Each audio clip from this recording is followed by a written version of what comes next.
അപ്പൊ ഗൈസ് നമ്മുടെ മിക്കു മോളിലെ കളിച്ച് ധീരവൈനെ രക്ഷിക്കാനാണ് പോകുന്നത്. ധീരവൈന് മെല്ലനെ മെല്ലനെ കേറി പിടിച്ച് കാലിറക്കുന്നുണ്ട്.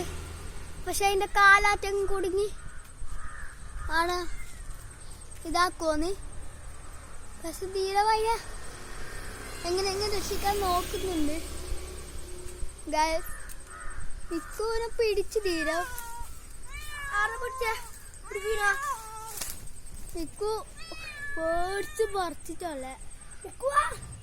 ഞാൻ പിടിക്കണ ഇങ്ങ താക്കി ഞാനിങ്ങനെ പിടിക്കുന്നു. അപ്പോഴേക്ക് അനിയൻ വരുന്നുണ്ട്. അപ്പൊ വേഗം താക്കി പൊണ്ണേ. ഇല്ല അത് താക്കിയിട്ടില്ല. അപ്പൊ മിക്കുവിനെ പിടിച്ച് മിക്കുവിനൊക്കെ